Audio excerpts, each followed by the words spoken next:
Assalamualaikum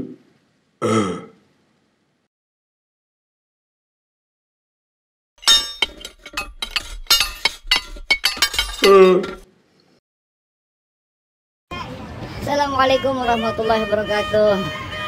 Pemirsa semua, teman-teman, adik-adikku yang ganteng, yang cantik. Sekarang kita berada di Beranda Betawi. Dan Betawi itu posisinya ada di Tamrin 10.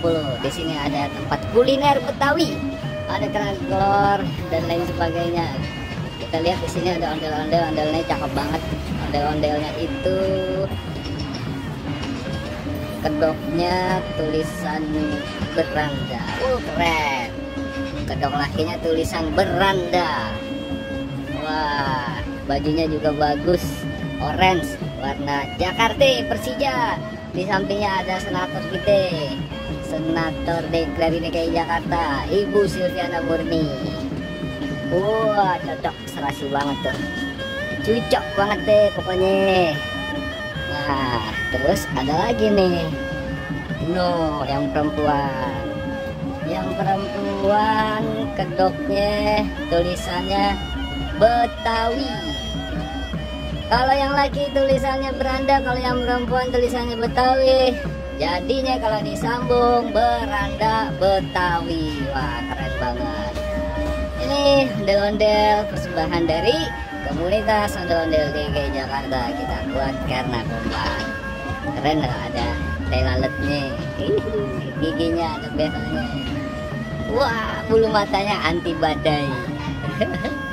Nah, ini di sampingnya ada Ibu Silviana Murni lagi. Keren banget, cocok banget, serasi banget. Ibu Silvi dengan baju kebesarannya orange, dengan ondel-ondel persembahan dari komunitas Sanggar Ondel-Ondel DKI Jakarta pun berwarna orange, yang ditempatkan di Beranda Betawi, Jalan Tamrin 10, tempat kuliner Betawi. Wah, ini suasananya enak banget nih. Ini diambil videonya di siang hari. Siang hari masih agak sepi. Kalau mau rame nanti agak maleman, agak sore lah. Sore itu udah mulai rame. Waduh, buat nongkrong-nongkrong enak banget tempatnya nih, kuliner Betawi. Nah, ada teman-teman dari komunitas Sanggar Ondel-Ondel DKI Jakarta. Keren tuh logonya. Wih. Oke, sekian review kita. Ini perdana kita nih di video unik, mereview ondel-ondel. Review ondel-ondel perdana kita kali ini, ondel-ondel yang berada di Beranda Betawi. Nah, persembahan dari komunitas Sanggar Ondel-Ondel DKI Jakarta. Kita kuat karena kompak. Ke depan nanti akan ada lagi review-review ondel-ondel dari sanggar yang lain. Terima kasih semuanya. Assalamualaikum warahmatullahi wabarakatuh.